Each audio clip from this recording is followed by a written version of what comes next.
Hello dear students, once again welcome to my channel. I am Dr. Vinita M. Chaudhary. Dear students, यह पाठ योजना मैंने मुख्यतः BEd second year के लिए बनाई है।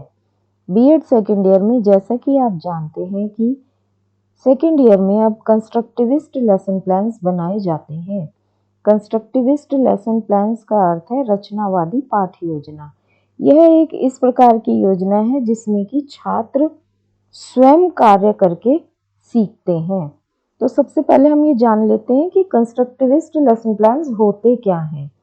इन constructivism experience is most important, यानी कि रचनावादी पाठ्यक्रम में सबसे महत्वपूर्ण चीज अनुभव है। And we learn it with in society, और हम अनुभव को समाज में रहकर ही सीख पाते हैं। इसी कारण it is the product of interaction between existing understanding and new knowledge. इसी कारण हमारे अंदर समझ है या जानकारी है और जो नया ज्ञान है, उन दोनों की पारस्परिक अंतरक्रिया को ही कंस्ट्रक्टिविस्ट या कंस्ट्रक्टिविज्म या रचनावाद कहा जाता है। So it is an active process in which the learners actively construct knowledge as they try to comprehend their reality about the world। इसलिए हम ये कह सकते हैं कि रचनावादी पाठ योजना जो है वो छात्रों को सक्रिय रखने के लिए हमें बनानी होती है। We follow this approach because to tell content not facts। हम इस अप्रोच को इसलिए फॉलो करना चाहते हैं क्योंकि ये कंटेंट को बताती है, तथ्यों को नहीं। ये अप्रोच एक्टिवली कंस्ट्रक्ट नॉलेज, ये अप्रोच नॉलेज को सक्रिय रूप से कंस्ट्रक्ट करती है, नॉलेज की सक्रियता से रचना करती है। इस अप्रोच में सॉल्विंग ऑथेंटिक प्रॉब्लम्स, समस्याओं को समाधान करने के लिए यह क्रिया बहुत अच्छी है। Usually requires collaboration with others. इस प्रक्रिया में दूसरों का सहयोग बहुत ज्यादा आवश्यक है क्योंकि पारस्परिक अंतरक्रिया करनी होती है, इसलिए दूसरों के साथ मिलजुल कर यह कार्य आसानी से किया जा सकता है। It is a process of whole to part. इस प्रक्रिया में हम संपूर्ण से अंश की ओर जाते हैं। It is an interactive process. ये एक परस्पर अंतरक्रिया का प्रोसेस या प्रक्रिया है। यह एक सब्जेक्टिव अप्रोच है, यानी विषय वस्तु से संबंधित प्रक्रिया या दृष्टिकोण है। Knowledge is not a product, it is a process. क्योंकि ज्ञान जो है वो कोई प्रोडक्ट नहीं है, कोई उत्पादन नहीं है, ज्ञान तो एक प्रक्रिया है। इसीलिए लर्निंग इज सेल्फ रेगुलेटरी। रचनात्मक पाठ योजना में अधिगम को सेल्फ रेगुलेटरी बनाया गया है। इसका मतलब है कि हम खुद से अपने अधिगम को रेगुलेट कर सकते हैं, हम उसको खुद नियंत्रित कर सकते हैं। इस प्रकार की पाठ योजनाओं में teacher is a facilitator. Teacher का रोल केवल सुविधा प्रदान करने का होता है, वातावरण निर्माण करने का होता है, बाकी कार्य छात्रों को ही करने होते हैं। इस प्रकार के प्लान बनाते समय हम बहुत सारी क्रियाएं करवा सकते हैं बालकों से, बहुत सारा एनवायरनमेंट ऐसा बना सकते हैं, जैसे कि हिस्ट्री पढ़ाते हुए रोल प्ले ऑफ पर्सनैलिटीज हम करा सकते हैं छात्रों से। छात्रों को हम शिवाजी का रोल दे सकते हैं, महात्मा गांधी का, रानी लक्ष्मीबाई का। छात्र उस रोल को ड्रेसअप होंगे, उस रोल की कुछ लाइनों को बोलेंगे, उसकी फील को पकड़ेंगे, इस तरह से वो उसके बारे में ज्यादा अच्छी तरह से जान पाएंगे। जैसे साइंस में different organs of digestive system वो बन सकते हैं, बॉडी पार्ट्स का रोल प्ले कर सकते हैं। इस तरीके से हम बच्चों को आपस में इंटरेक्ट करने में, रोल प्ले करने में, बच्चों को एक्टिव कर देंगे, जिससे कि बच्चे सक्रिय रूप से उस प्रक्रिया में भाग लेंगे और सीखेंगे। फिर हम उन्हें रियल लाइफ सिचुएशंस में डाल सकते हैं, जैसे कॉमर्स के लिए, मैथ्स के लिए हम उनको पैसे दे सकते हैं और उनसे कोई चीज मार्केट जाकर खरीदने के लिए कहेंगे, और profit loss, plus minus, add subtract, इन सब चीजों के बारे में बच्चा रियल लाइफ एक्सपीरियंसेस करेगा। इस तरीके से टीचर की भूमिका यहाँ पर सुविधा प्रदान करने की है, फैसिलिटेटर की है। टीचर यहाँ पर बच्चों को ये नहीं बता रहा है कि उन्हें कैसे करना है। टीचर एक एनवायरनमेंट बना देता है और बच्चे उसके अंदर जब रिएक्ट करते हैं तो वो ठीक प्रकार से अपनी पाठ को सीख पाते हैं। साथ ही साथ मैं आपको एक बात बताती चलती हूँ कि ये constructivist lesson plan BEd second year के लिए एक बेस है। हो सकता है कि आपके टीचर इसमें थोड़ा बहुत फेरबदल करके आपको बताएं तो उनके अनुसार करिएगा, अन्यथा प्रत्येक स्ट्रीम, प्रत्येक विषय के लिए कंस्ट्रक्टिविस्ट लेसन प्लान का फॉर्मेट यही होता है।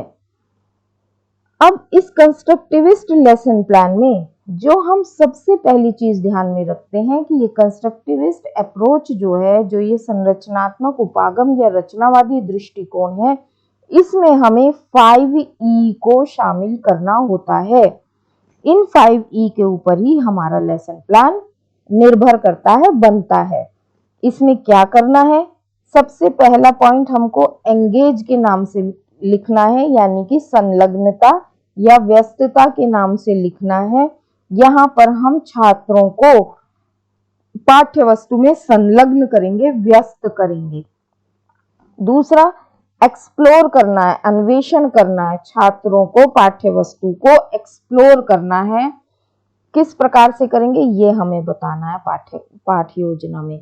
तीसरी चीज, पाठ्यक्रम को इलेबोरेट करना है, विस्तृत करना है, विस्तार करना है पाठ्यक्रम का, उसके मूल में जाना है कंटेंट के, जो कि छात्रों से पावर पॉइंट और अन्य टीचिंग लर्निंग मटेरियल के द्वारा निकलवाया जाएगा। फोर्थ पॉइंट हम रखेंगे एक्सप्लेन या विस्तार, एक्सप्लेन या व्याख्या या समझाने का। यहाँ पर छात्र अपनी बात को, अपने कंटेंट को जो वो समझे टीचर को समझाएंगे और टीचर उनको उस चीज को पूरी तरीके से एक्सप्लेन करेंगे। 5वें नंबर पर इवैल्यूएशन आएगा। यहाँ पर छात्रों ने क्या पढ़ा, क्या समझा, उसका मूल्यांकन किया जाएगा। इस तरीके से कंस्ट्रक्टिविस्ट अप्रोच जो है वो 5E पर आधारित है। अब हम लेसन प्लान बनाने का तरीका सीखते हैं। सबसे पहला पॉइंट जो हम किसी भी लेसन प्लान में लिखते हैं वो है एंट्रीज करते हैं, प्रविष्टियां करते हैं। हिंदी में हम उसको प्रविष्टियां कहते हैं। यहाँ पर हम क्या करेंगे? सबसे पहले name of the school, school का नाम लिखेंगे, जो भी XYZ स्कूल है। क्लास यानी कि वर्ग या कक्षा, पीरियड यानी कि काल या अवधि, टाइम ड्यूरेशन काल अवधि या समय अवधि, सब्जेक्ट विषय लिखेंगे, सब सब्जेक्ट उप विषय लिखेंगे, टॉपिक प्रकरण लिखेंगे उस दिन का कि हम क्या पढ़ाने वाले हैं, और डेट यानी उस दिन की तारीख डालेंगे या दिनांक डालेंगे। इस तरह हिंदी या इंग्लिश किसी भी लैंग्वेज में आप लिख रहे हैं तो उसको सही तरीके से लिखिए। दूसरी चीज आती है मेजर कॉन्सेप्ट्स यानी प्रमुख अवधारणाएं। ये मेजर कॉन्सेप्ट्स हमारे जनरल ऑब्जेक्टिव्स के रूप में लिखे जाते हैं या सामान्य उद्देश्य के रूप में लिखे जाते हैं, जो कि हमने बीएड फर्स्ट ईयर में भी लिखे हैं। यहाँ पर इनको हम मेजर कॉन्सेप्ट्स या प्रमुख अवधारणाएं कहते हैं, जो कि हमारे ये सामान्य उद्देश्य हमारे विषय से संबंधित होते हैं। तो यहाँ पर हम अपने मुख्य सामान्य उद्देश्य लिखेंगे। यहाँ पर हम लिखेंगे कि हमारे विषय का क्या अर्थ है, उसकी क्या बेसिक नेचर है, क्या उसके फीचर हैं, क्या उसकी विशेषताएं हैं।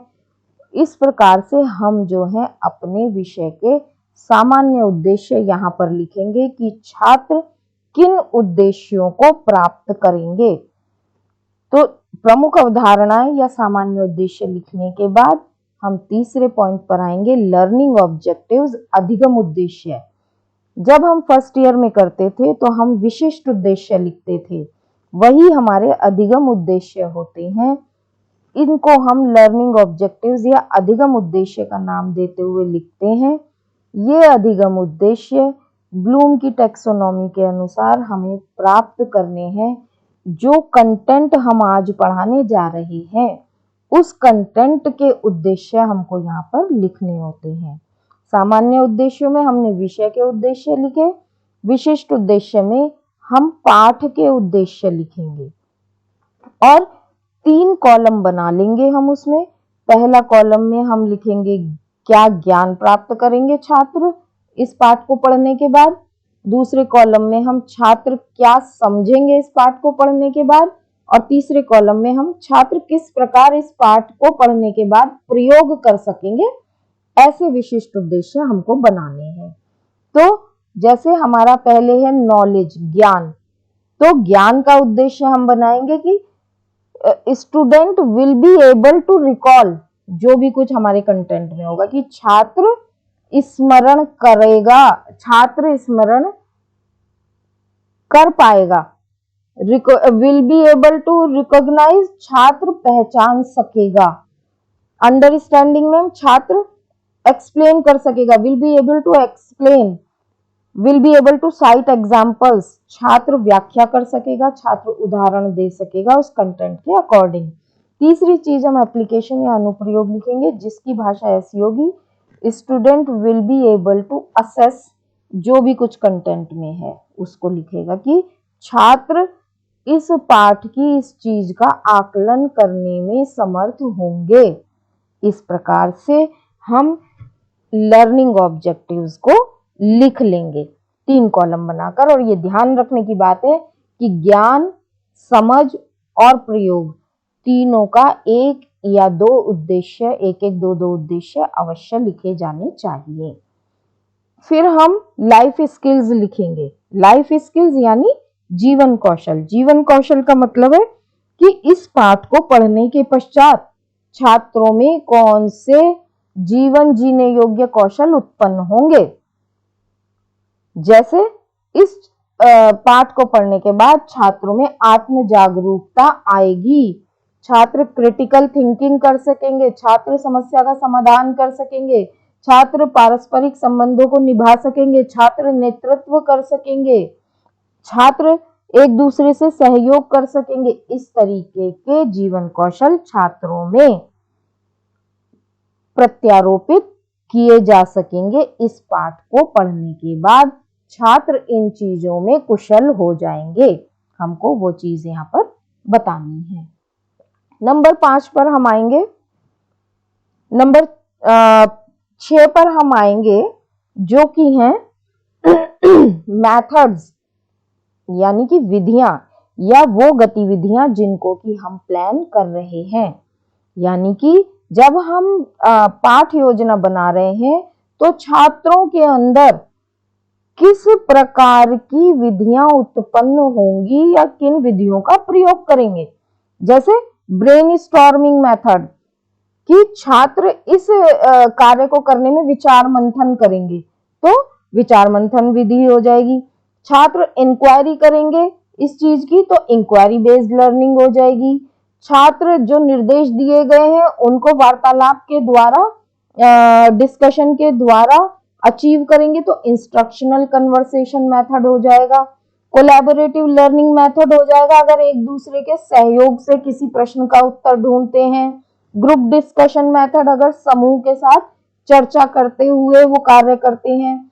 सामूहिक गतिविधि करते हुए, प्रश्न उत्तर तकनीक से, यानी इस प्रकार से जिन जिन भी गतिविधियों का पाठ योजना में वर्णन किया गया होगा या छात्रों के लिए शिक्षक ने ऐसा वातावरण बनाया होगा कि छात्र ऐसी ऐसी विधियों को भी विधियों की योजना छात्रों के लिए बनाई गई है, तो उनको भी लिखा जाएगा यहाँ पर। इसके बाद आएगा लर्निंग रिसोर्सेज यानी टीचिंग लर्निंग मटेरियल।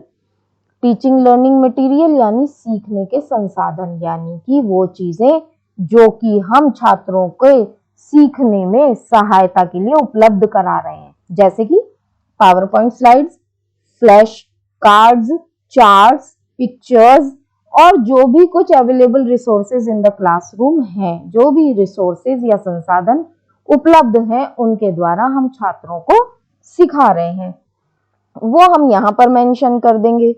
इसके बाद हमारे पास आता है प्रायर नॉलेज यानी कि पूर्व ज्ञान। तो यहाँ पर हम लिखेंगे students have some previous knowledge about this content.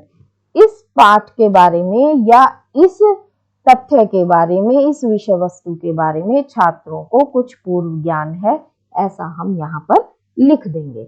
जब हमारे ये 8 पॉइंट पूरे हो जाएंगे, जब हमारे 7-8 पॉइंट पूरे हो जाएंगे, तब हम कॉलम्स पे आएंगे और अपना वास्तविक लेसन प्लान यानी 5 E's स्टार्ट करेंगे।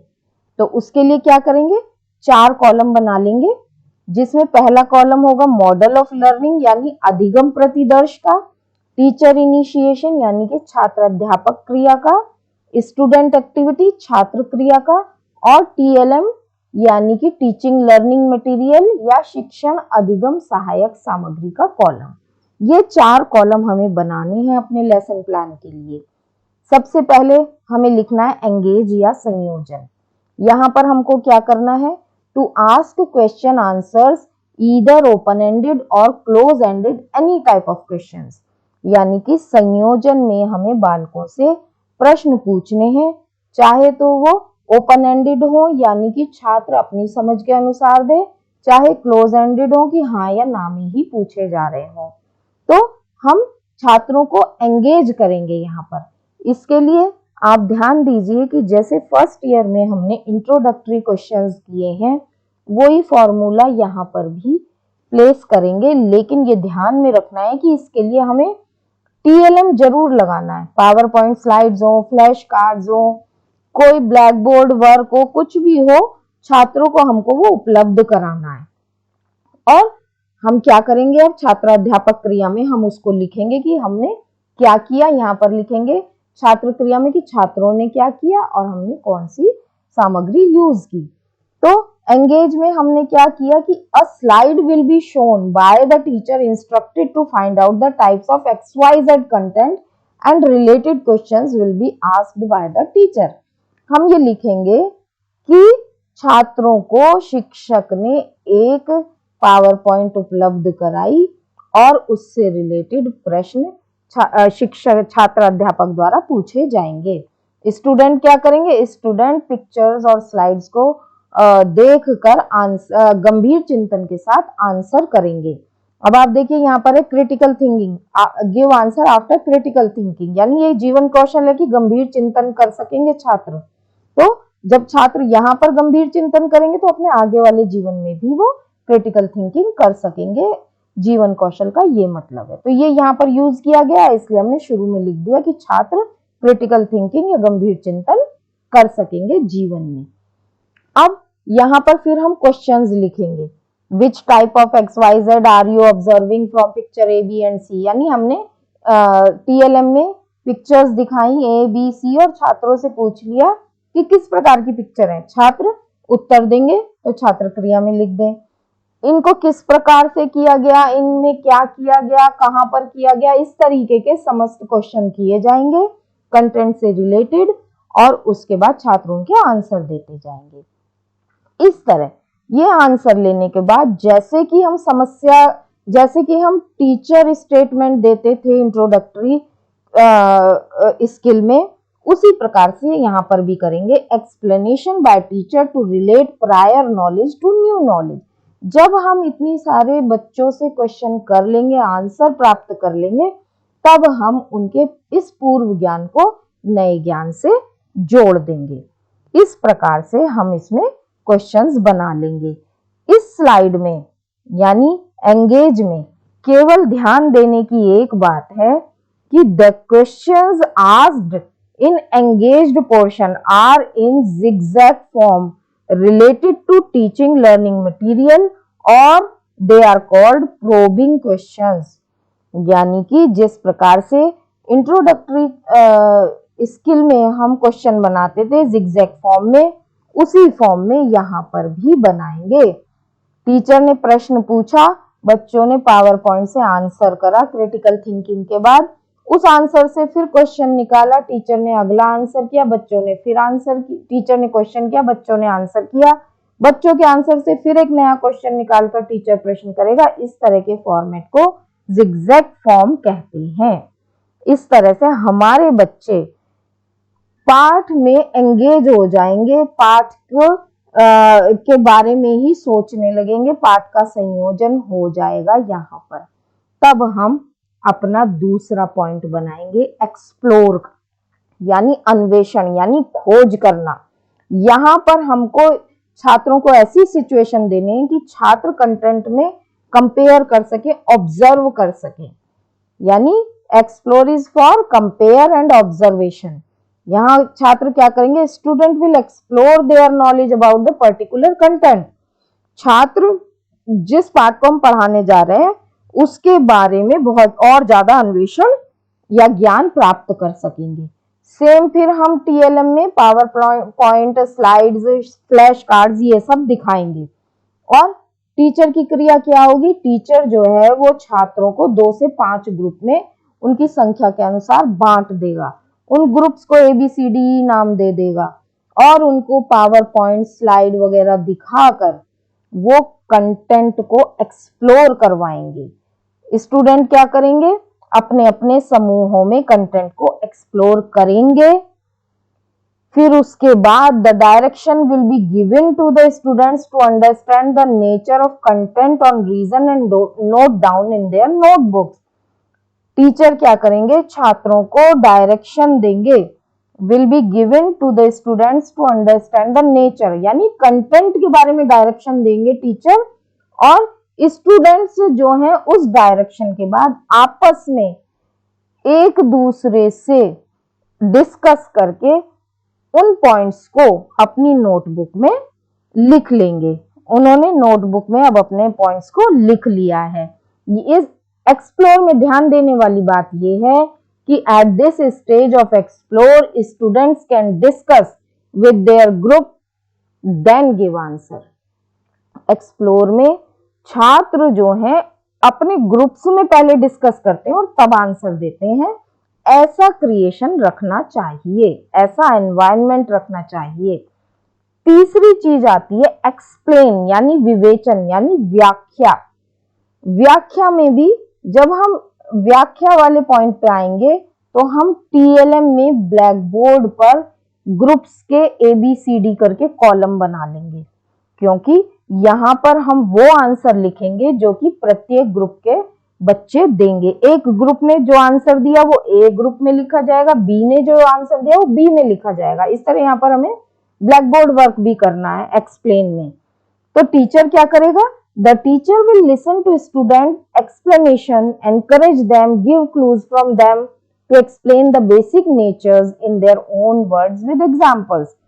टीचर क्योंकि फैसिलिटेटर है, वो केवल सुनेगा कि बच्चों ने क्या एक्सप्लेनेशन दिए हैं, आपस में ग्रुप में डिस्कस करके टीचर उनको एनकरेज करेगा, उनको क्लूज देगा जहां पर उन्हें डिफिकल्टी होगी, जहां डिफिकल्टी होगी वहां एक्सप्लेन भी करेगा और अपने वर्ड्स में एग्जाम्पल्स देगा।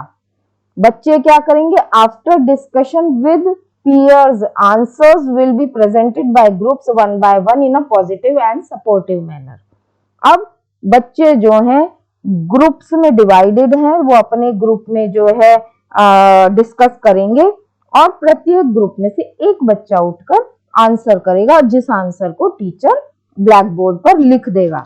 आप ऐसा भी कर सकते हैं कि बच्चों से भी लिखवा सकते हैं।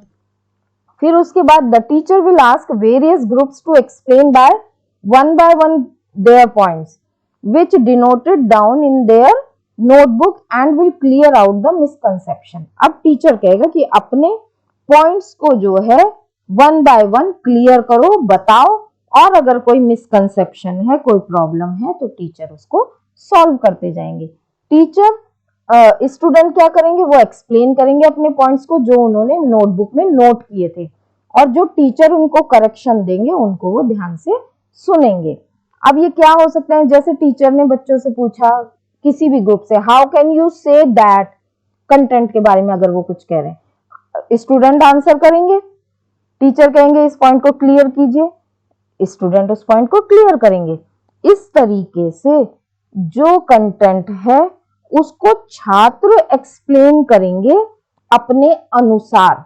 टीचर क्या करेगा, उनको क्लूज देगा, एग्जाम्पल देगा, उनके मिसकंसेप्शंस को क्लियर करेगा, उनकी बातों को क्लियर करते चले जाएंगे। टीचर का ये काम होगा। ध्यान देने वाली बात यह है कि at this stage of explain teacher's role should be as clues giving, clean doubts etcetera only. Teacher का रोल केवल और केवल ये होगा कि टीचर जो है वो बच्चों को क्लूज देगा, उनके डाउट्स को क्लियर करेगा, बाकी सारे कार्य छात्र को करने होंगे। नेक्स्ट पॉइंट पे आएंगे। इसके बाद हम इलेबोरेट यानी कंटेंट को इलेबोरेट करना, एक्सटेंड करना, विस्तार करना, कंटेंट के मूल में जाना, कंटेंट की जड़ में जाना। इसके लिए फिर हम पावर पॉइंट यूज करेंगे। डिफरेंट आईसीटी हम कंटेंट को डिलीवर करने के लिए कर सकते हैं और ब्लैक बोर्ड को भी यूज करेंगे यहाँ पर। अब क्या करेंगे, टीचर क्या करेगा, the teacher will elaborate on the nature of content with the help of teaching learning material and differentiate between XYZ content. अब टीचर क्या करेंगे, जो भी कुछ कंटेंट निकल कर आया और जो हमारी पाठ्य वस्तु है, टीचर टीचिंग लर्निंग मटेरियल यानी पावर पॉइंट या किसी और आईसीटी के साथ उसको बच्चों को क्लियर करेंगे। अब टीचर जो है वो उस कंटेंट को इलेबोरेट करते हैं। स्टूडेंट क्या करेंगे, जो टीचर ने बताया स्टूडेंट उसके जैसे न्यू लेबल्स, डेफिनेशन, एक्सप्लेनेशंस देंगे। सेम नहीं, सिमिलर सिचुएशन वाले, अपनी समझ के अनुसार। अगर टीचर ने कंटेंट एक बताया तो उसके जैसा दूसरा कंटेंट वो बच्चे बताएंगे।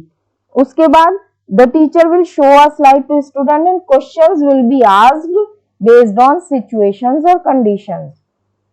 टीचर स्लाइड दिखाएगा और क्वेश्चन करेगा, बच्चे आंसर करेंगे। जैसे कि टीचर ने स्लाइड दिखाई, क्योंकि टीचर कंटेंट को इलेबोरेट कर चुका है, बता चुका है, तो वो पूछ सकता है what is the difference between this and that.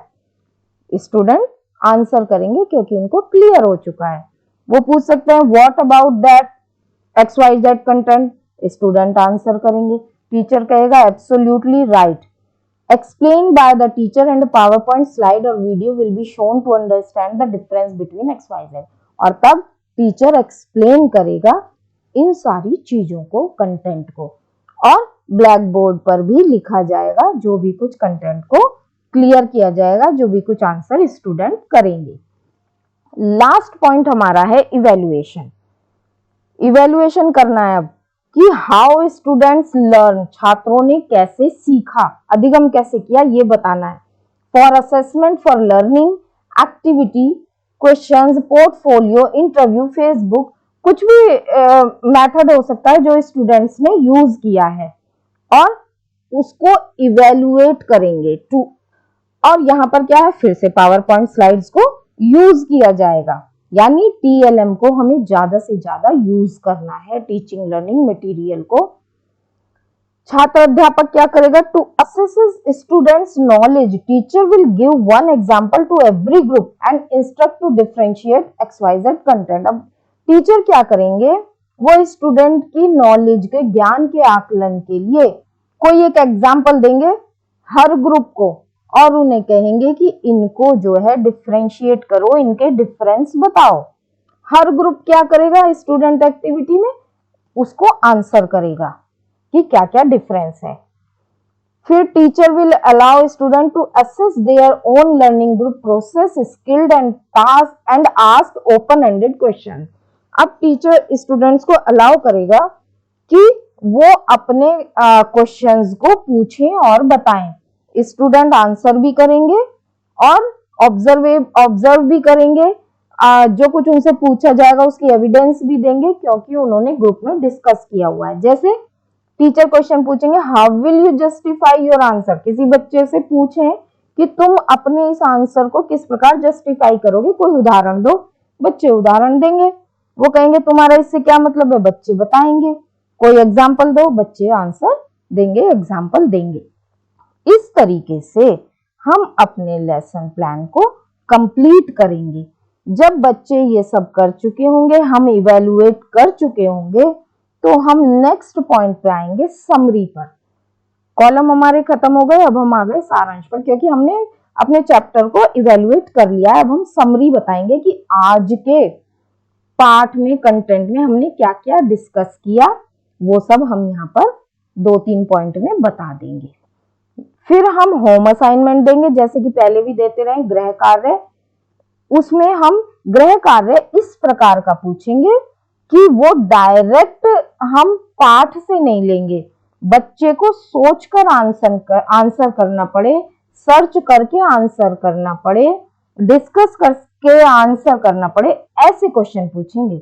जैसे what do you mean by that, explain its natures with suitable examples. Examples उनके अपने होने चाहिए, बुक के नहीं। या किन्हीं चीजों को कैसे डिफरेंशिएट करेंगे, इस तरीके के कोई भी गृह कार्य दिया जाएगा जो कि बालक अपने चिंतन और ब्रेन स्टॉर्मिंग मेथड से आंसर करेगा, ना कि बुक में देखकर। और लास्ट में टीचर्स परसेप्शन, यानी शिक्षक या शिक्षिका का क्या अनुभव रहा इस कंटेंट को पढ़ाने के बाद, वो रिकॉर्ड करा जाएगा। Teacher will record the performance of the student. छात्र पाठ को सीखने से पहले कितना ज्ञान था उनको, और सीखने के बाद उनको कितना ज्ञान हुआ, ये टीचर डायरी में बताएंगी। ये टीचर परसेप्शन, जो टीचर अपना परफॉर्मेंस स्टूडेंट्स का रिकॉर्ड करेगा, ये जो हमारी इंटर्नशिप की डायरी है उसमें नोट किया जाएगा। इस तरीके से हमारा लेसन प्लान पूरा हो जाएगा। लेकिन स्टूडेंट्स, इस बात को ध्यान में रखिए कि हर टीचर का तरीका अलग हो सकता है, तो अपने स्कूल कॉलेज के अनुसार चले, लेकिन इसका बेस यही रहेगा। आशा है कि आपको इस YouTube से, इस वीडियो से थोड़ी हेल्प मिल जाएगी। आगे मैं अपना नेक्स्ट जो वीडियो आपको दूंगी, वो हिंदी में लेसन प्लान किस प्रकार बनाए वो बताऊंगी। तब तक के लिए थैंक यू।